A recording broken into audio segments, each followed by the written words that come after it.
नमस्कार विद्यार्थी मित्रांनो, अभ्यास मित्र परिवारामध्ये तुम्हा सर्वांचं स्वागत आहे. मित्रांनो, आज आपण 7 मे रोजीचं करंट अफेअर जे आहे ते अभ्यासणार आहोत. डेली ही सिरीज करत चला आणि त्याचबरोबर आजच्या लेक्चरच्या शेवटी 2 टेस्ट क्वेश्चन सुद्धा दिलेले आहेत, तर त्याचं सुद्धा आन्सर करायचंय. आज मी चेक केलं तर बऱ्यापैकी 17 मुलांनी इथं जे टेस्ट क्वेश्चन आहे त्याचं उत्तर जे आहे ते दिली होती. ठीक आहे, तर रेग्युलर आता हा नंबर वाढलाच पाहिजे. परवा दिवशी तर अगदी 6च मुलं होते, आता 17 झाले. आज हा नंबर मला अजून जास्त दिसायला पाहिजे. ठीक आहे, लेक्चर सुरू करण्या अगोदर आपण काही बॅचेस सुरू केलेले आहे. राज्यसेवेसाठी पूर्व परीक्षेसाठीची विजयश्री बॅच आहे, ज्या बॅचमध्ये live lecture, recorded lecture, notes, test series असणार आहे. फाउंडेशन बॅच आहे, यामध्ये NCERT state board live lecture, recorded lecture, notes, test series या सगळ्या गोष्टी असणार आहे. त्याचबरोबर कंबाईन गट ब आणि गट क परीक्षेसाठी आपण वेगवेगळ्या बॅचेस सुरू केलेल्या आहे. जसं की फाउंडेशन बॅच तर आहेच, पण गट ब मुख्य परीक्षेसाठी यशस्वी बॅच सुरू केलेली आहे. त्याचबरोबर घटक पूर्व परीक्षेसाठी लक्ष्य बॅच आणि विजेता बॅच. विजेता बॅच ही रिव्हिजन बॅच आहे. लक्ष्य बॅच मध्ये नोट्स, टेस्ट सिरीज या गोष्टी तुम्हाला मिळतील आणि डिटेल स्वरूपामध्ये लेक्चर तुम्हाला बघायला मिळतील. त्याचबरोबर ज्या बॅचमध्ये नोट्स आहे तर या नोट्स तुम्हाला बॅचेसमध्ये बघायला मिळेल. ठीक आहे, यामध्ये पंचायत पर्यावरणच्या नोट्स सुद्धा या नोट्स पॅकमध्ये ॲड होणार आहे. हा नोट्स पॅक तुम्ही सेपरेट सुद्धा परचेस करू शकता. ठीक आहे, यासाठी तुम्हाला ॲप्लिकेशन डाउनलोड करायचं अभ्यास मित्र नावाचं. ठीक आहे, ज्याची लिंक आपल्या डिस्क्रिप्शन बॉक्समध्ये दिलेली आहे. टेलिग्राम चॅनल, इन्स्टाचं पेज सुद्धा फॉलो करून ठेवा, म्हणजे अभ्यासविषयक नोटिफिकेशन टेलिग्रामवर तुम्हाला मिळत जाईल आणि इन्स्टावर अभ्यासविषयक रील्स तुम्हाला बघायला मिळत जाईल. सुरुवात करूया आजच्या लेक्चरला. पहिला क्वेश्चन आहे, कलिंगा सुपर कप 2025 चे विजेतेपद कोणी पटकवलं आहे? तर बघा मित्रांनो, कलिंगा सुपर कप जो आहे ही फुटबॉलची स्पर्धा आहे जी ओडिशामध्ये आयोजित केली जाते. तर याचं विजेतेपद जे आहे ते गोवा फुटबॉल क्लबने, गोवा FC ने याचं विजेतेपद जे आहे ते जिंकलेलं आहे. आपण जर बघितलं तर AIFF नावाची एक स्पर्धा व्हायची पहिले फुटबॉलची, तर त्याच्या जागी 2018 मध्ये कलिंगा कप जो आहे तो सुरू करण्यात आला. ओडिशा भुवनेश्वर येथे फायनल मॅच खेळवण्यात आली होती 3 मे रोजी, ज्यामध्ये जमशेदपूर FC चा गोवा FC ने पराभव केलेला आहे आणि कलिंगा सुपर कप जो आहे तो जिंकलेला आहे. आपण जर बघितलं तर याची ही 5वी आवृत्ती आहे आणि ही फुटबॉलची स्पर्धा आहे.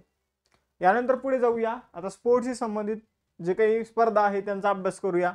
जसं की इंडियन सुपर लीग जी आहे ती मोहन बागान सुपर जायंट्सने जिंकली, बेंगळुरू FC ला हरवलं. ICC चॅम्पियन्स ट्रॉफी भारताने जिंकली, न्यूझीलंडचा पराभव केला. 6वे आशियाई महिला कबड्डी विजेतेपद भारताने जिंकलं, इराणचा पराभव केला.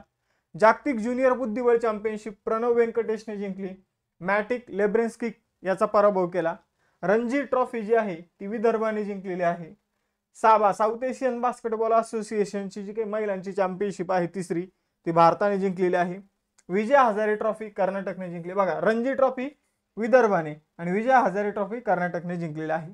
आर प्रज्ञाननने टाटा स्टील मास्टर 2025 चे बुद्धिबळ स्पर्धेचे विजेतेपद जिंकलं आणि 33वी संतोष ट्रॉफी जी आहे तर ती पश्चिम बंगालने जिंकलेली आहे.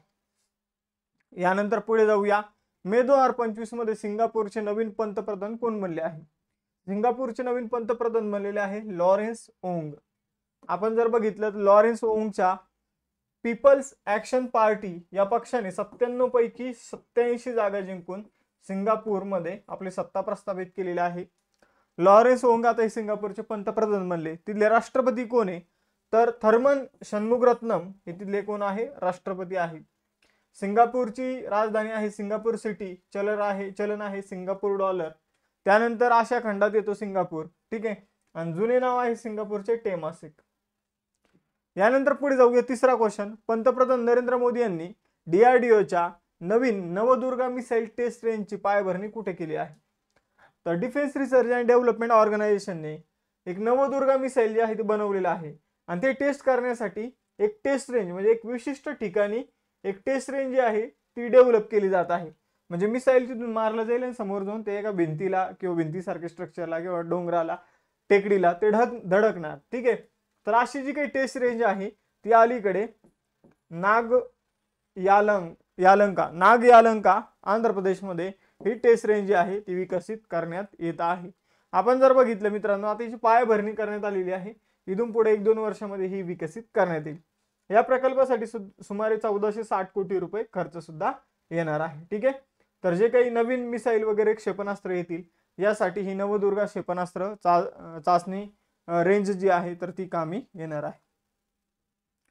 यानंतर पुढे जाऊया, भारताने मे 2025 मध्ये कोणत्या देशाच्या सशस्त्र दलाच्या आधुनिकीकरणासाठी 200 दशलक्ष डॉलरचं जे काही कर्ज आहे तर त्याची घोषणा केलेली आहे.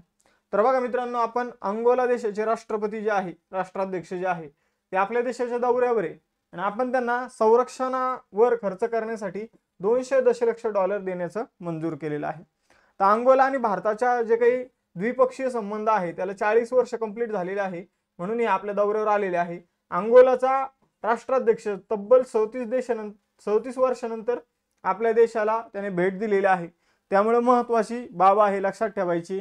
बघा मित्रांनो, 200 दशलक्ष डॉलर जे आहे याची मदत भारताने अंगोलाला केलेली आहे.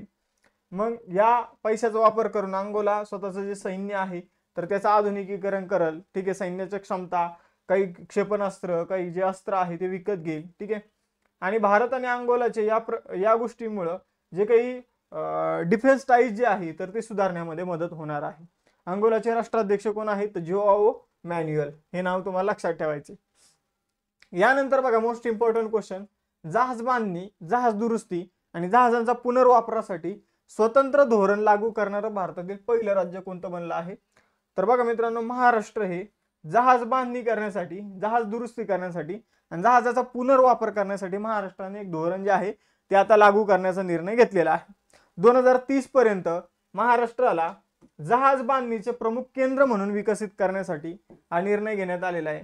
म्हणजे महाराष्ट्रामध्ये काय केलं जाणार आहे तर जहाज नवीन तयार केले जाणार, ते दुरुस्त केले जाणार. ठीक आहे, आणि जे जुने जहाज आहे तर त्यांना परत मॉडिफाय केले जाणार. ठीक आहे, तर या गोष्टीसाठी महाराष्ट्राला जहाज बांधणीचं केंद्र बनवण्यासाठी 6,600 कोटी रुपयाची गुंतवणूक महाराष्ट्र आकर्षित करणार आहे. फॉरेन डेव्हलपमेंट, फॉरेन जी काही एड आहे ती भारत घेणार आहे आणि 40,000 नोकऱ्या ज्या आहे या माध्यमातून निर्माण होण्याची शक्यता आहे. ठीक आहे, तर हे धोरण महाराष्ट्राने 29 एप्रिल 2025 रोजी जाहीर केलं होतं, लक्षात ठेवायचे. यानंतर महाराष्ट्र विषयक बेसिक इन्फॉर्मेशन आपल्याला माहितच आहे. 1 मे 1960 ला स्थापना, मुंबई राजधानी आहे. CP राधाकृष्णन इथं राज्यपाल आहे. देवेंद्र फडणवीस जी मुख्यमंत्री आहे.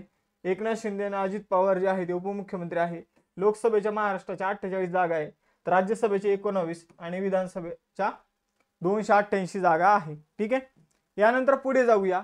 युनेस्कोने तात्पुरत्या यादीत कोणत्या राज्यातील लंकुडी भागातील कल्याण चालुक्य काळातील स्मारके समाविष्ट करण्याचा प्रस्ताव आहे? तर बघा मित्रांनो, युनेस्कोच्या यादीत यांचा समावेश करण्यात आलेला नाहीये. युनेस्कोची जी काही प्रस्तावित यादी आहे म्हणजे त्यामध्ये ही ठिकाणं समाविष्ट केली जाईल आणि नंतर त्यांची निवड करायची की नाही ती युनेस्को ठरवेल. तर लंकुडी नावाचं ठिकाण आहे, कुठं आहे? कर्नाटकमध्ये. तर या भागात कल्याण चालुक्य, जे चालुक्य होते कल्याण चालुक्य, त्यांच्या काळातील काही स्मारक आहे. ती स्मारक जर आपण बघितली तर यामध्ये काशी विश्वेश्वर मंदिर येतं, माणिकेश्वर मंदिर येतं, नन्नेश्वर मंदिर येतं, ब्रह्मा जिनलया आणि मुसुकिना बावी या प्रमुख ठिकाणांचा यामध्ये समावेश होतो. तर या ठिकाणांना युनेस्कोच्या आपण जर बघितलं प्रस्तावित यादीमध्ये समाविष्ट करण्यात आलेलं आहे. ही ठिकाणं कुठली आहेत? तर कर्नाटक राज्यामधील आहे. यानंतर ऑल इंडिया फुटबॉल फेडरेशन पुरस्कार 2024-25 मध्ये सर्वोत्कृष्ट पुरुष आणि सर्वोत्कृष्ट महिला खेळाडू म्हणून कोणाची निवड झाली? तर ऑल इंडिया फुटबॉल फेडरेशनने जे पुरस्कार जाहीर केले त्यानुसार सर्वोत्कृष्ट पुरुष खेळाडूचा पुरस्कार सुभाशिष बोस याला मिळाला आणि सर्वोत्कृष्ट महिला खेळाडूचा पुरस्कार सौम्या गुगुलोथ यांना मिळालेला आहे. आता सुभाशिष बोस जे आहे मित्रांनो ते मोहन बागान सुपर जायंट्स या टीमचे खेळाडू आहे आणि सौम्या गुगुलोथ या तेलंगणाच्या आहे, एवढं तुम्हाला लक्षात ठेवायचं आहे. आपण जर बघितलं तर 25वा फुटबॉल पुरस्कार होता, 2024-25चा जो फुटबॉल पुरस्कार होता जो ऑल इंडिया फुटबॉल फेडरेशनने जाहीर केला होता त्यामध्ये या दोघांना सन्मानित करण्यात आलेलं आहे. मुलींवरील हिंसाचार संपवण्यासाठी कोणत्या राज्य सरकारने बाल संरक्षण राज्य कृती योजना सुरू केली आहे? तर मुलींवर जे काही हिंसाचार केले जातात, लैंगिक अत्याचार वगैरे जे केले जातात तर त्याला संपवण्यासाठी केरळ सरकारने एक योजना सुरू केली, बाल संरक्षण राज्य कृती योजना. ही योजना WHO ची एक योजना आहे बघा, इन्स्पायर नावाची. या योजनेप्रमाणेच आहे. मुलींवर जे अत्याचार केले जातात ते थांबवण्यासाठी वर्ल्ड हेल्थ ऑर्गनायझेशनने इन्स्पायर नावाची योजना सुरू केलेली आहे. त्याचप्रमाणे केरळ सरकारने आपण जर बघितलं तर बाल सुरक्षित राज्य निर्माण करण्यासाठी बाल संरक्षित राज्य कृती योजना जी आहे ती सुरू केलेली आहे. ठीक आहे. या योजनेचा मुख्य उद्देश मुलींवरील हिंसा, विशेषतः लैंगिक अत्याचार कमी करणं आणि ते दूर करणं, ठीक आहे, हे आहे. केरळचा महिला व बालविकास विभागाने ही योजना तयार केली आहे आणि राबवण्यात येत आहे महिला व बालविकास विभागामार्फत. TCS आणि IBM ने कोणत्या राज्यात भारतातील सर्वात मोठं क्वांटम कम्प्युटिंग हब तयार करण्यासाठी भागीदारी केली आहे? तर TCS, टाटा कन्सल्टन्सी सर्व्हिसेस आणि IBM जे आहे ती दोघं मिळून आंध्र प्रदेशमध्ये काय करणार आहे मित्रांनो, तर क्वांटम कम्प्युटिंग हब म्हणजे क्वांटम कम्प्युटिंग संबंधित इथं सगळ्या कंपन्या वगैरे आपल्याला बघायला मिळेल. ठीक आहे, सगळे केंद्र वगैरे आपल्याला बघायला मिळेल. तर अशा प्रकारचं हब आंध्र प्रदेशमध्ये तयार केलं जाणार आहे. ठीक आहे, तर लक्षात ठेवा, आंध्र प्रदेशमध्ये quantum computing hub TCS, Tata consultancy services आणि IBM इंटरनॅशनल बिझनेस मशीन्स यांच्या मार्फत तयार केलं जाणार आहे. यामध्ये क्वांटम कम्प्युटिंगशी संबंधित संशोधन, विकास, इनोव्हेशन याला प्रोत्साहन जे आहे ते दिले जाणार आहे. ठीक आहे, लक्षात ठेवायचे. यानंतर पुढे जाऊया. कोणत्या बॅडमिंटन दुहेरी जोडीला मे 2025 मध्ये मेजर ध्यानचंद खेलरत्न पुरस्कार 2023 प्रदान करण्यात आलेला आहे? तर मेजर ध्यानचंद खेलरत्न पुरस्कार 2023 चिराग शेट्टी आणि सात्विक साई राज रंकीरेड्डी यांना ऑलरेडी मिळाला होता. याचा आपण अभ्यास केलेला आहे खूप वेळा, पण आता त्यांना तो पुरस्कार शेवटी प्रदान करण्यात आलेला आहे. हा मुद्दा इथे लक्षात ठेवायचा आहे. उत्तर असेल पर्याय क्रमांक 3. बघा मित्रांनो, सात्विक साई राज रंकीरेड्डी आणि जो काही चिराग शेट्टी आहे या दोघांना हा पुरस्कार 2023 चा जो पुरस्कार मेजर ध्यानचंद खेलरत्न पुरस्कार हा मिळालेला आहे. तर आपण जर बघितलं क्रीडा क्षेत्रातील सर्वोच्च पुरस्कार मानला जातो. आपण जर बघितलं तर हा जो पुरस्कार आहे, पुरस्कार विजेत्याला 25 लाख रुपयाचं बक्षीस म्हणून दिले जातात.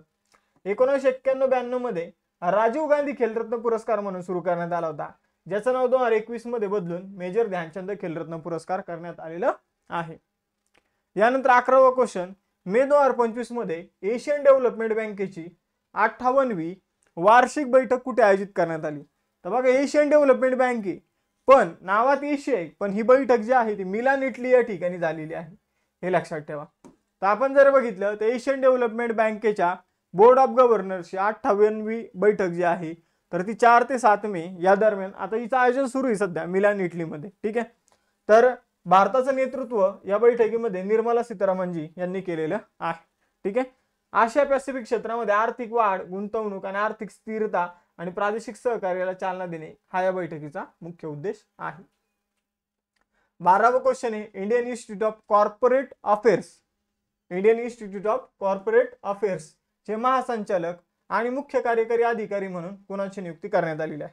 तर इंडियन इन्स्टिट्यूट ऑफ कॉर्पोरेट अफेअर्सचे नवीन CEO जे आहे आणि अध्यक्ष जे आहे ते बनलेले आहे ज्ञानेश्वर कुमार सिंह. तर बघा, ज्ञानेश्वर कुमार सिंह यांची इंडियन इन्स्टिट्यूट ऑफ कॉर्पोरेट अफेअर्सचे महासंचालक म्हणून आणि मुख्य कार्यकारी अधिकारी म्हणून नियुक्ती करण्यात आलेली आहे. तर आपण जर बघितलं तर केंद्रीय नागरी सेवा प्रशिक्षण संस्था आहे ही Indian Institute of Corporate Affairs. भारताच्या कॉर्पोरेट व्यवहार मंत्रालयाअंतर्गत प्रशासकीय नियंत्रणाखाली काम करते. स्थापना 2008 ची आहे. मानेसर हरियाणामध्ये मुख्यालय. तर अशा प्रकारे आज आपण इथं 12च्या 12 क्वेश्चन बघितलेले आहे. आता तुम्हाला टेस्ट क्वेश्चनचे उत्तर द्यायचे. मेजर ध्यानचंद खेलरत्न पुरस्कार 2023 जो आहे तो मे 2025 मध्ये कुणाला प्रदान करण्यात आलेला आहे हे तुम्हाला सांगायचे. नाव लिहायचे, ठीक, ऑप्शन नका देऊ. आणि त्याचबरोबर जहाज बांधणी, जहाज दुरुस्ती, जहाज पुनर्वापरासाठी स्वतंत्र धोरण कोणी जाहीर केले हे तुम्हाला सांगायचे. आणि त्याचबरोबर राज्यसेवेसाठी आपल्याकडे 2 बॅच आहे, एक फाउंडेशन बॅच आणि एक प्रिलिमची विजयश्री बॅच. कंबाईन साठी आपल्याकडे वेगवेगळ्या बॅचेस आहे. फाउंडेशन बॅच पण आहे, भविष्यात जे 2025 ची कंबाईन होणार त्यासाठी हिची फी लवकरच वाढणार आहे. बघा, यशस्वी बॅच कंबाईन मुख्य परीक्षेसाठी आहे. त्यानंतर गटक पूर्व परीक्षेसाठी 2 बॅच आहे, एक डिटेल असलेली सगळ्या गोष्टी लक्ष्य बॅच आणि एक रिव्हिजन बॅच ती म्हणजे विजेता बॅच. आता तुम्ही हा नोट्स पॅक सुद्धा बाय करू शकता. प्रत्येक नोट्स 99 रुपयाला. जर तुम्ही सेपरेट नोट्स घ्यायला गेले तर तुम्हाला जास्त पैसे द्यावे लागतील. या नोट्स पॅक मध्ये भविष्यात ज्या नोट्स येणार ते सुद्धा तुम्हाला बघायला मिळणार आहे. यासाठी तुम्हाला अभ्यास मित्राचं ऍप्लिकेशन डाउनलोड करायचं आहे. टेलिग्राम चॅनल आणि इंस्टाच्या पेजला देखील फॉलो करायचं आहे. मित्रांनो, लेक्चर आवडले असले लेक्चर लाईक करा, चॅनलला सबस्क्राईब करा. थांबूया मग आतापर्यंत. भेटूया नेक्स्ट सेशन मध्ये. चलो बाय बाय एव्हरीवन. जय हिंद.